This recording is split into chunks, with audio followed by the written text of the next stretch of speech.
Honesty, passion, experience. It's Timberwolves Explosion, hosted on the Paladinolive network. And now, your host, Paladino Joey.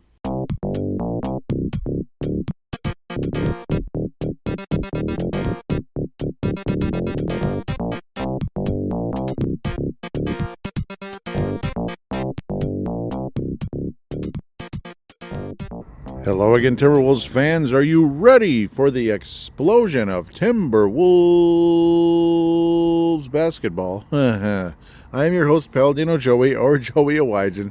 Timberwolves Explosion is available on all of your favorite podcasting apps. I thank each and every one of you once and always for downloading and listening to this show. It is a, somewhat pleasure to be back at board with you once again today. It's nighttime. I'm recording at nighttime on a Sunday night, kind of like Purple Mafia.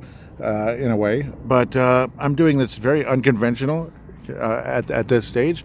I'm outside at my fire pit, the apartment, so outside at the fire pit. So you're going to get a little different audio quality here. I hope it's okay. It's worked out for other podcasts that I've done, like Freedom of Thought and such, so you might hear me trying to knock this thing around a little bit, something the Wolves could use a little knocking around as, well, we got our hopes up. Everything felt like $1 million. You know, we felt like $1 million, all of us. The national media loved us. They're calling us, the next big thing, and we're going to sweep the Denver Nuggets. Wolves in 4, Charles Barkley, whoever else, what's his name, Stephen A. Smith. The Wolves, they're going to sweep them. The Nuggets are done. This team is done. What's his name is throwing stuff, that Jamal Murray, what's his name, throwing stuff on the court, and of course he didn't get suspended. What a shocker. Absolutely shocking that he didn't get suspended. And what's happened since then? Wolves have looked like dog dookie. The defense that all of us were talking about was the best defense you ever saw. What defense? It looks like last year's team or 2 years ago where we couldn't stop anybody. In certain little spurts and stuff tonight, the defense was adequate. But in game number 3, the defense was complete garbage. Low energy the whole way. It was like Nuggets all the way in that one. But everything's fine. We're up 2-1. Everything will be fine. Just settle down. It's going to be Wolves in 5. Gentlemen's sweep. Okay, maybe Wolves in 6. I'm beginning to think Nuggets in 6. Yeah, the Timberwolves are, unfortunately, again, unless you've been living in a cave the last, few minutes anyway, the Timberwolves trail. The Timberwolves are now tied with the Denver Nuggets 2-2. So I'm not going to throw in any audio here. Just want to make this probably a one-segment shot. It'll be as long as it's going to be. But what an absolute turn of events. I don't want to hit that button. I would have stopped the show and I would have been talking to myself. That would have been that's kind of about how it is anyway. I'm just talking to myself anyway, right? You all think I'm stupid and crazy probably after all my rants and frustrations. Oh, poor Vince Germano. He's always the brunt of my frustration. And no, I'm not yelling at him. I'm just ranting and going crazy about the team because, what the hell just happened? I don't know. They just kind of forgot how to play, I guess. The mojo's just completely gone right now. I mean, it's Nuggets in 6. This looks like a Nuggets in 6 type of deal. Maybe the Wolves prove me wrong. They go and have a gritty and outstanding effort, kind of like the Minnesota Wild back in 2003. They went into Colorado, the Colorado Avalanche, who were insanely heavily favored in that series, and they won Game 5. And it was like, dang. So if the Wolves go and win Game 5, maybe, just maybe, the Timberwolves could pull this off in 6 after all. A lot of us would like to believe that could happen. I sure would. But the momentum is 100% on Denver's side. Like, imagine Denver had won the first 2 games, and then the Timberwolves just tied the series up. Okay, let's see if we can go all the way here. Win Game 5. Wow, that'd be great.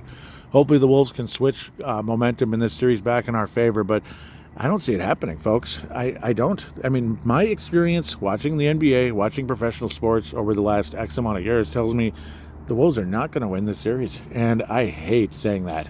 This is not somebody coming on here who just loves to bash on the Timberwolves. I just hate this team. Ha, ha, ha. I just pretend to like them to do the podcast. No, I do not want the Timberwolves to lose this series. I want them to sweep the Nuggets. I hate the Nuggets. I hate them with a passion. I do.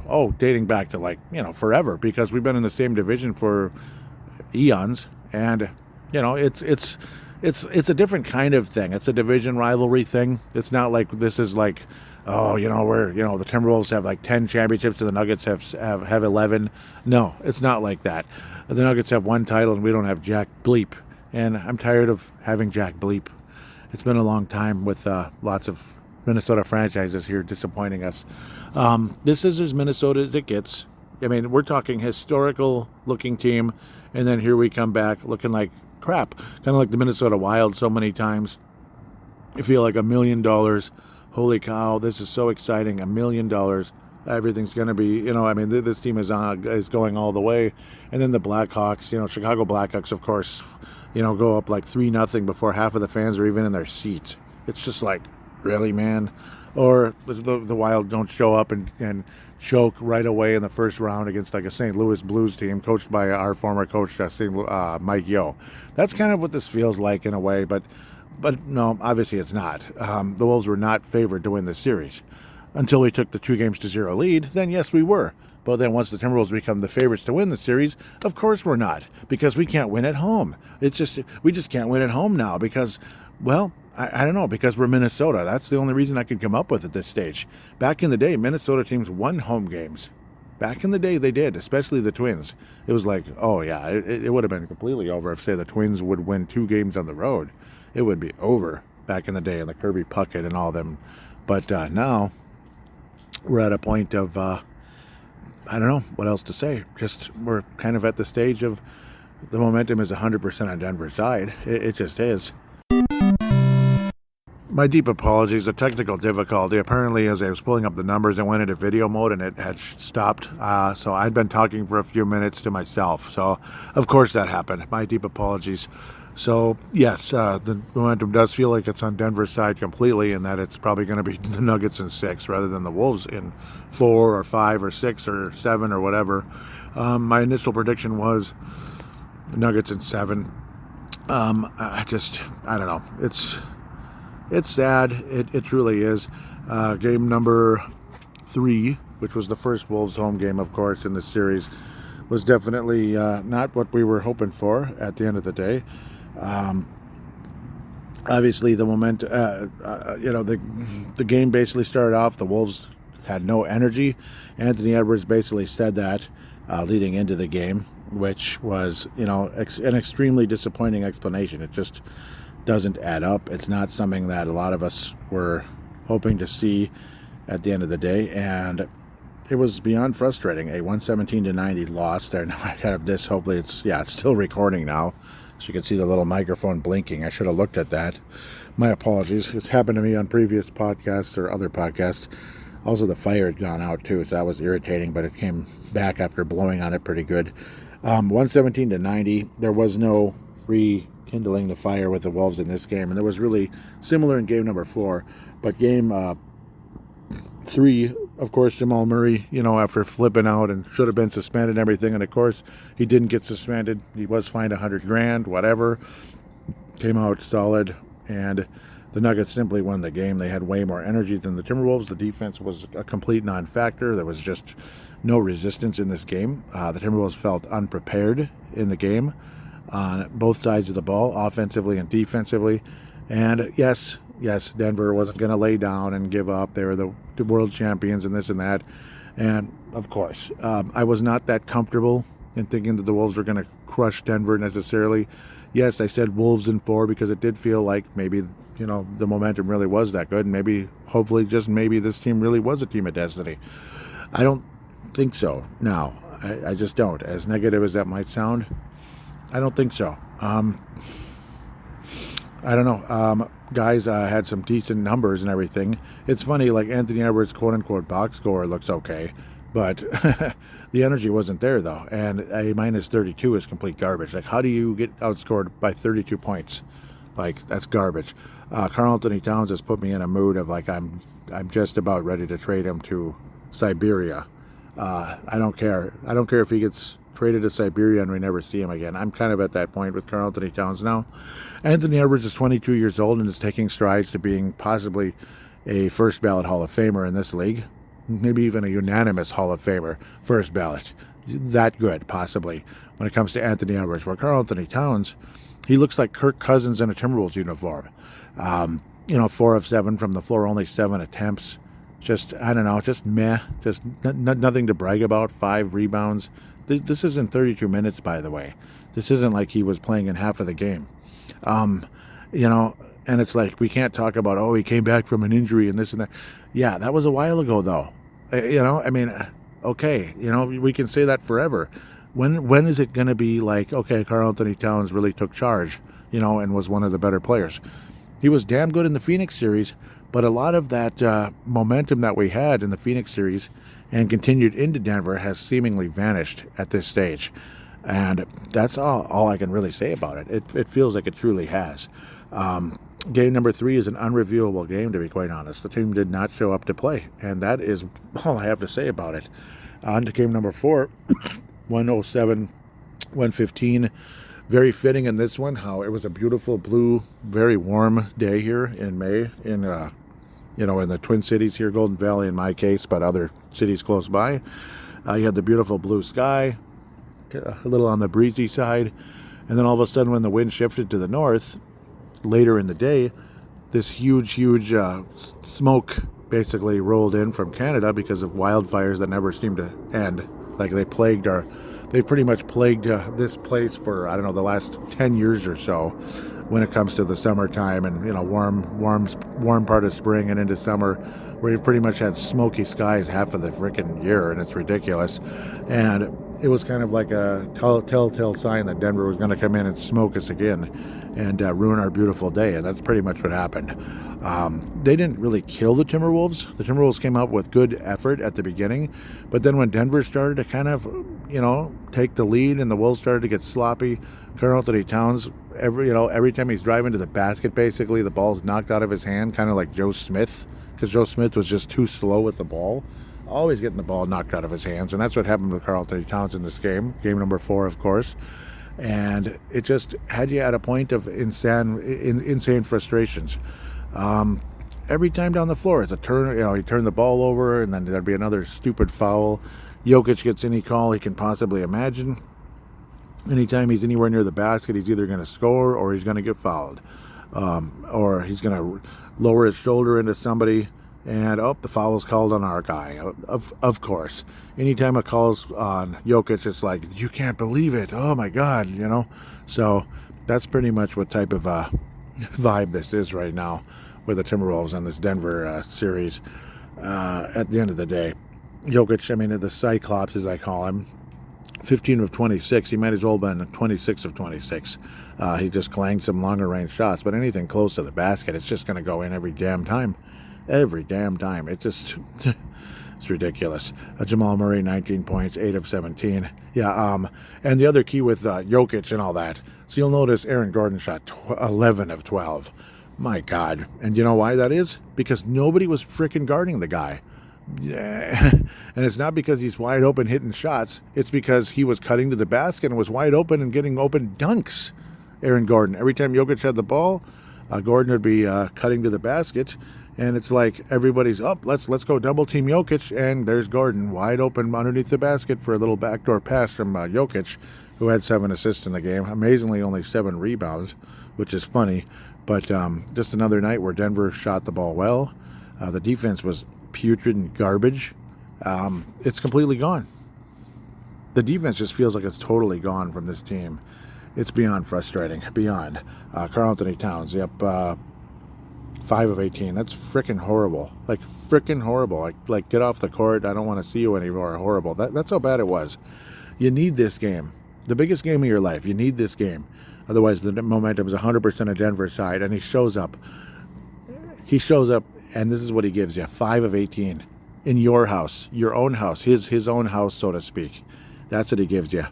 But you know what's great about that? It's okay. He's still going to go home. He's going to still have that $50 million a year salary, and the rest of us can suck it. You know, go back to our plain Jane jobs. Some of us that are not necessarily happy at our jobs, and he gets his $50 million, and we can suck it. That's pretty much what this is. That's pretty much how I'm taking it, as far as I'm concerned. It's extremely frustrating. 5 of 18, and I'm sure he feels terrible. Yeah, whatever, whatever. That's not enough, you know, like, perform better, man. Seriously, 5 of 18. Come on. You know, I just had enough of the garbage.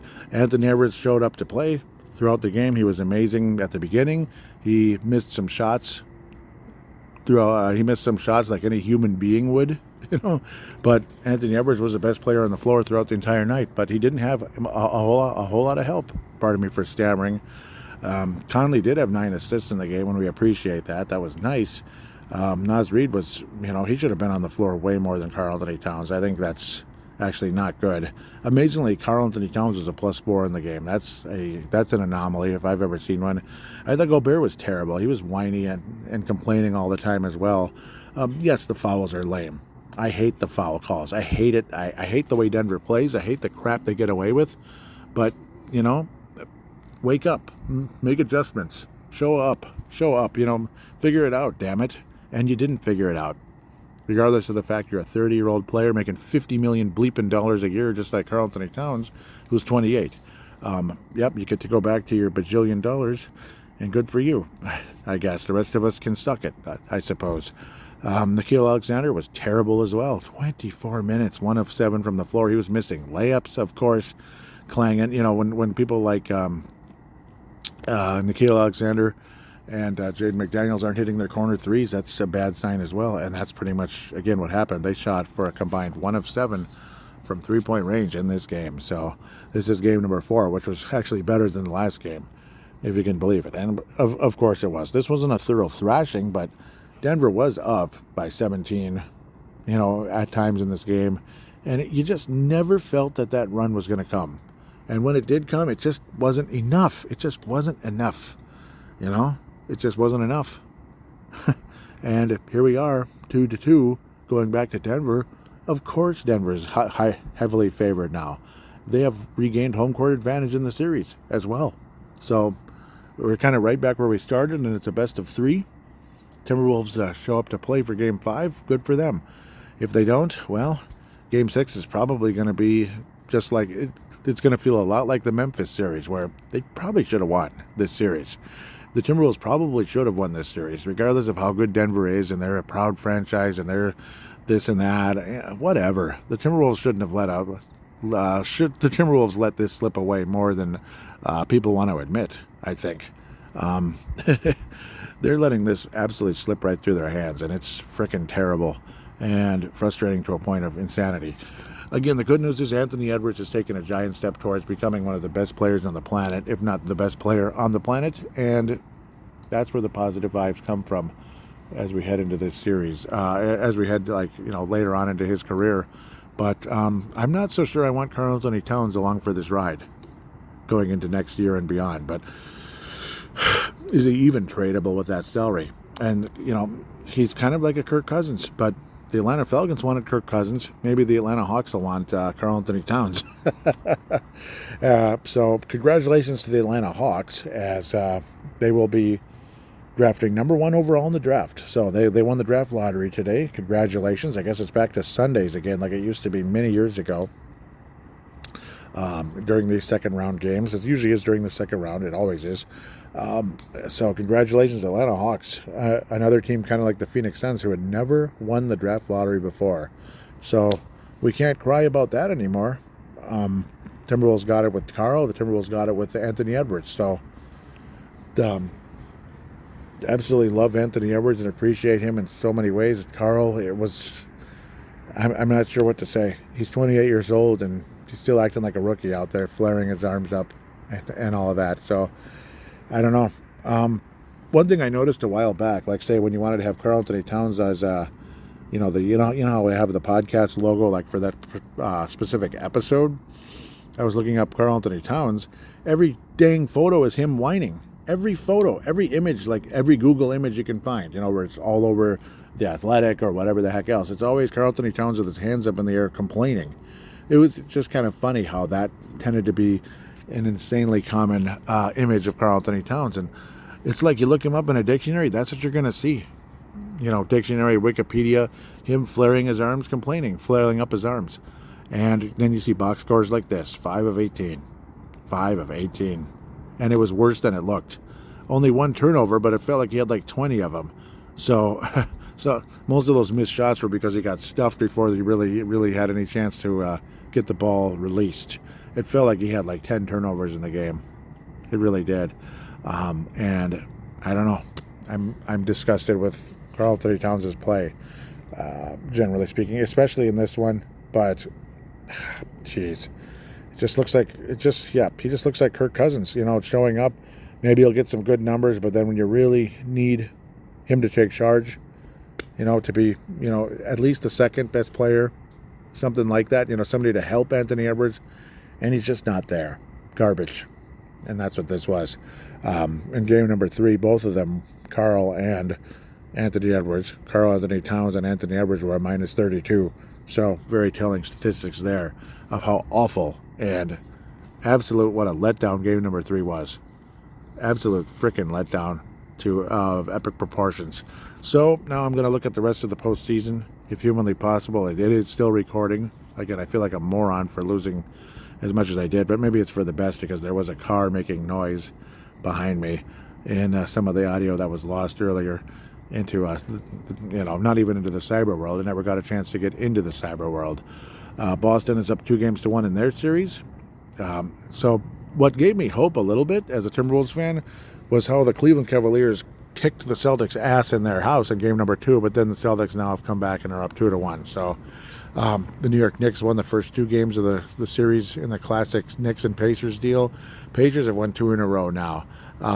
Player after player is banged up in on both teams in that second round series in the Eastern Conference. I'm not sure where to go with that one, but I do think the Celtics will beat the Cavs in 6. As for the Pacers and Knicks, I think the Knicks maybe outlast them in 7 in a grueling back-and-forth battle. The Thunder and the Mavericks, if you can believe it, the Thunder are now up 2-1 on the Mavericks. See, that's what also gave me hope. I saw the Mavericks beat the Thunder at home, 119-110, and then it's like, wow, even the Mavericks beat them again to take a 2-1 lead. So very interesting opportunity for the Dallas Mavericks to possibly get to the Western Conference Final, which makes you even more frustrated because the Timberwolves may have had home field advantage or home court advantage against the Mavericks if we could have got past the Denver Nuggets. We still might. I might be eating some crow, and I hope I am. I hope I'm eating so much crow it's not even funny. But right now, I don't see it happening, folks. You've seen the games and you've watched basketball. I think a lot of Timberwolves explosion. I thought this stopped recording, so I better do some editing here. I was cursing really loud. Whoops. My apologies. But it's just not flashing in front of me anymore. That's weird. I wonder why that happened. But anyhow, it just figures, though, that the New York Knicks would, the Dallas Mavericks might possibly go to the West Finals, which would give the Wolves home court advantage in the Western Conference Final, which could open the door to play the Celtics or whoever in the NBA Final. But I don't know. Maybe we wouldn't protect home court. Looks like home court doesn't mean as much as it should, as the home team has not won a single game in the Wolves and Denver series. Hopefully that continues and the Wolves win this in 7. But after a grueling battle with a 7-game series, even if we do survive this, I don't know what's going to happen. But I don't know. I just hate to see golden opportunities thrown away. That's all. And that's what I feel is happening. So right now, I just think right now it's like Celtics will win the Eastern Conference. Who's going to win the West? Maybe the Denver Nuggets. Probably the Nuggets. Probably the Nuggets win the West, but the Celtics will win the title over the Nuggets. So at least the Nuggets will lose in the end, and I hope they do. Screw the Denver Nuggets. Screw the Denver Nuggets, and if you like the Nuggets, screw you too. Okay, anyhow, on to... Sorry, I know, I sound really classy, don't I? On to the, what is it called? Twitter account. So, fan interaction, this is all one Seggy here. What the heck? Okay. Yep, this is way back. So, at TWolvesEX, at TWolvesEX. Okay, I'll just continue from here. I was saying, yeah, because Rudy Gobert did win the Defensive Player of the Year, so that is in the right place. Anyhow, Tanae Brown retweeted the most recent episode, as did Vince Germano and Levi Brown. Tanae and Levi are from New Zealand, Vince Germano from Australia. And yes, he was, throughout the game as I was bitching and moaning, he was trying to encourage me and let me know that, hey, this isn't over. And of course you knew Denver was going to come back. And yes, I had a pretty good feeling that Denver wasn't going to lay down and let this go. I wish they would, but it just doesn't work that way, does it? No. Jenny Brown says when the trade was announced, that'd be the Rudy Gobert trade at the time. Yeah, I mean, my heart fell into my stomach because the amount that was given up, it was scary. But anyhow, Tanae, when that trade was announced, I was absolutely fuming about it. Didn't see it working whatsoever. I was ready for Tim Conley to leave immediately. Boy, was I wrong. Rudy has been incredible for this franchise. Congratulations to him. Elite. Unfortunately, the last 2 games he's been insanely disappointing. But yes, absolutely. Absolutely. And great for him to get that Defensive Player of the Year. I don't know. I'm just really down about this right now. I feel bad for Conley and Rudy Gobert. They never got to the West Finals with Utah, even having the number 1 seed years ago. So that's a huge Debbie Downer right there. Vince Germano says, relax. I was going off on something. What was I ranting about? Too many things. Okay, yes, let's just open it up. I was saying what a massive letdown. I hate Minnesota in general. Every godforsaken time we got our hopes up. Vince Germano says, relax. You're still up in the series. You'll be fine. But now I don't feel that. Hopeless Wolves fan was saying, what a complete and utter embarrassment and disappointment. Biggest game the city has seen in decades, and it's just a complete blowout. Nothing positive to take away from this game. Classic Wolves letdown. That was game number 3. I was saying I hated every second of it, especially to this Nuggets team who has really gotten on my nerves for many years. Yep, going back to Carmelo Anthony, of course, at the very least. If not even back to Dikembe Mutombo. Yeah, they're annoying. They are. I was saying, oh, this is going sideways real fast. This is going to be at first I was saying this is going to be a tough one, a lot like game 1. Hopefully similar results, if you know what I mean. And it's like going sideways real fast. That was late in the first quarter. Anthony Edwards came out like a world beater, and he stayed good the whole game, but ultimately wasn't enough. Are you looking for a really nice Timberwolves-related Facebook page out there with cool fans and a wonderful host? Well, look no further than Wolfpack from Flip to Finch, hosted by Scott Doherty.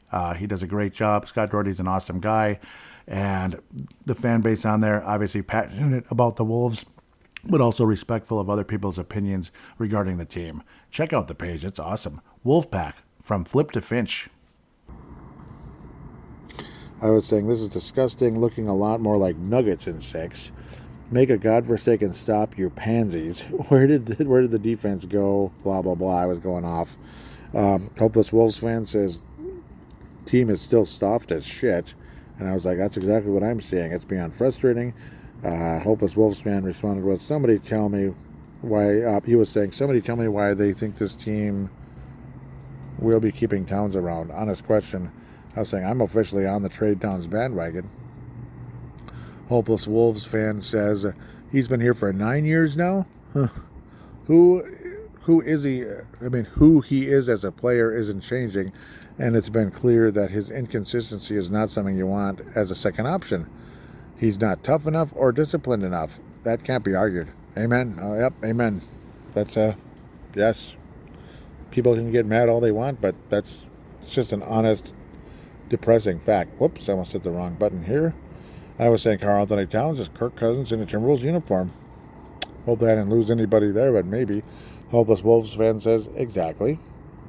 Well, luckily, I don't think I have lost anybody recently, so that's good. I hope not. Whoa. Where did these people come from? No, this isn't even the same Twitter, is it? Who knows? I don't know. Yeah, well, it is what it is. Talking T-Wolves, I'll give you a follow back. Yeah, there's a lot of what look like fake accounts. That's always nice. So, I think I've babbled enough about that. Let me tell you, some of those fake accounts, if you wish they were real. But we'll leave that where that is. You can fill in the blanks there. Outside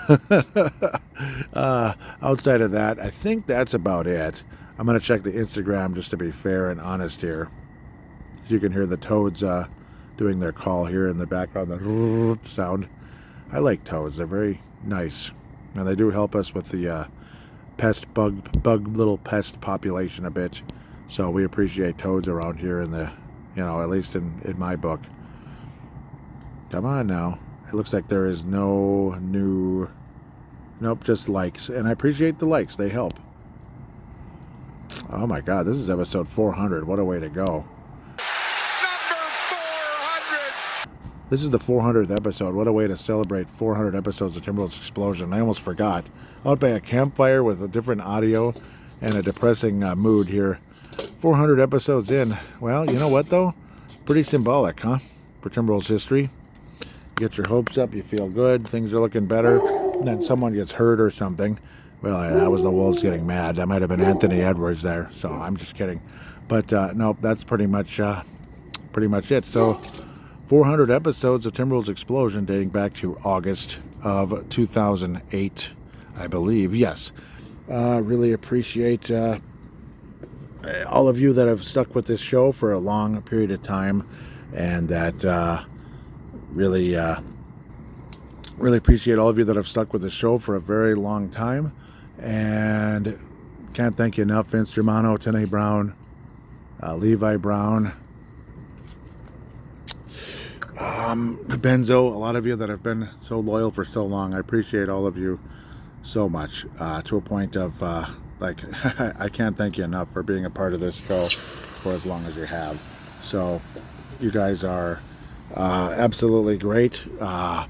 Reese Pedretti, Pumpa, you guys are absolutely, you guys have been pillars of the show for so long, and it means the world to me that you've been around listening to the show. So some of you, like, I understand if some of you can't listen all the time, but that's kind of how that goes, I suppose. It's really appreciate it, though. Sorry, I'm a little distracted now. The weird people here. I just, yeah, probably not the best idea to record outside, but that's how it goes. Again, all of you have been absolutely loyal and wonderful to the show, and I just want to tell you how much I appreciate you. With 400 episodes in, it's and I'd like to do another 400 at least. Would be amazing to get to 1,000 episodes if that could happen, and hopefully that day does come. We'll see how long. Hopefully this team does win a championship at some point. Maybe they still will this year, and maybe this is all just a bump in the road. Wish I could have my hopes a little higher, but we'll see how it goes. With that said, I thank every one of you for listening to the show and for being around as long as you have. And I guess here's to 400 episodes. Cheers, mate. Cheers, mate, and all of that good stuff. God bless all of you, and we will talk to you soon.